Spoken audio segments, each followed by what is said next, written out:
Hi boys and girls, I'm here today to talk a little bit more about reading and lessons.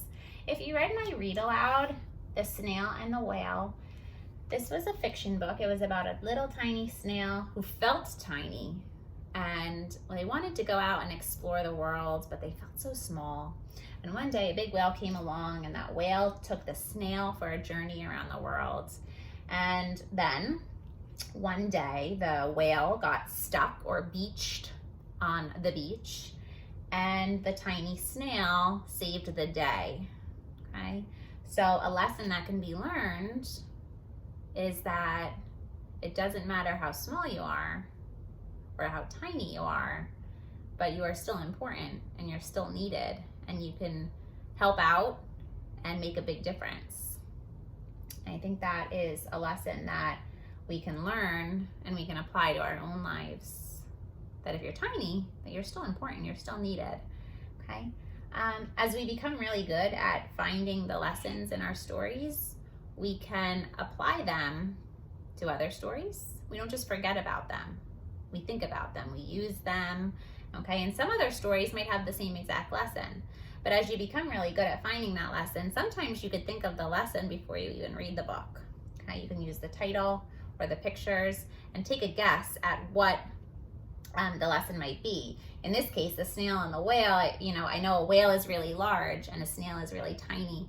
So maybe that lesson has to do with size. And it did, okay? Today I'm gonna read you one of the stories in Frog and Toad Are Friends. Okay, this book has a couple different stories in it. They're separated stories. I'm gonna pick one to read to you. But first, I'm thinking that maybe we could make a prediction about what lesson can be learned. So Frog and Toad Are Friends, I'm thinking that maybe there will be a lesson about friendship because that's the title of the story. Okay? Many of you might be familiar with the Frog and Toad series. It's very common. Okay? So the book I'm going to share with you is The Letter.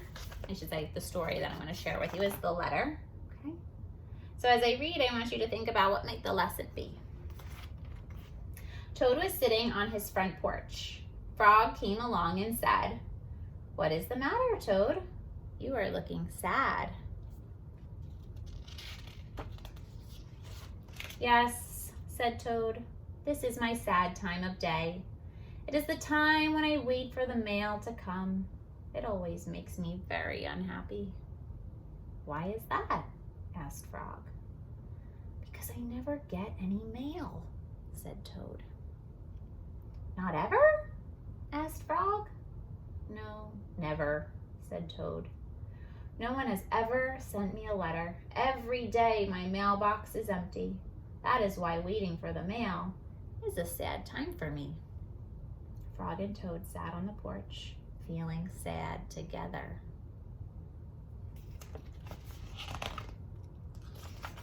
Then Frog said, "I have to go home now. There is something that I must do." Frog hurried home. He found a pencil and a piece of paper, and he wrote on the paper. So at this point, you could probably make a prediction about what's going to happen or what Frog is doing. He put the paper in an envelope. On the envelope, he wrote, "A letter for Toad." Frog ran out of his house. He saw a snail that he knew. "Snail," said Frog, "please take this letter to Toad's house and put it in his mailbox." "Sure," said the snail, "right away." That's funny, right away. Snails don't move very quickly. Then Frog ran back to Toad's house. Toad was in bed taking a nap. "Toad," said Frog, "I think you should get up and wait for the mail some more."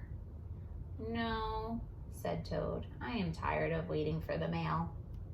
Frog looked out of the window at Toad's mailbox. The snail was not there yet.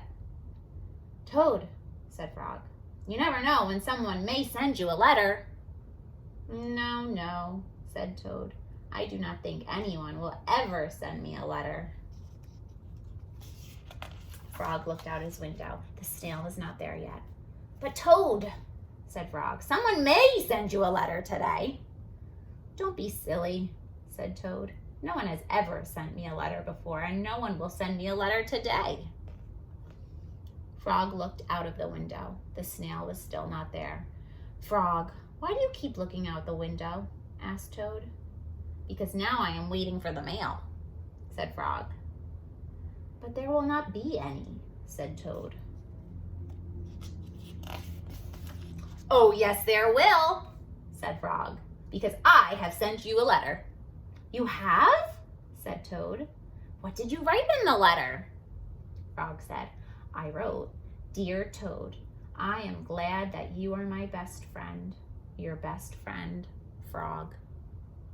Oh, said Toad, that makes a very good letter. Then Frog and Toad went out onto the front porch to wait for the mail. They sat there feeling happy together.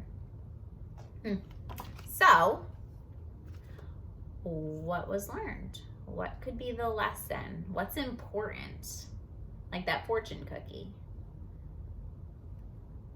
Does it have something to do with friends and being a friend? I'm thinking the lesson could be that it's important to be a good friend, right? Toad was upset. He never got mail. So Frog went home and wrote him a letter, got him out of bed. And in the end, Toad was really happy that his friend Frog sent him a letter. So it's nice to cheer your friends up. It's important to be a good friend. Help out, right? Do you think that's a lesson that could apply to your life? Mrs. Schroyer can't talk today. Do you think that's something that you can apply to your life? Being a good friend, is that important? Absolutely. Okay, so I taught you to read your books and find that lesson, and that sometimes you can look at a cover and the title and maybe make a prediction as to what the lesson will be. So when you're reading, I want you to try to think about what lesson is your characters learning, and is it something that you can use in your own life? Good luck, readers.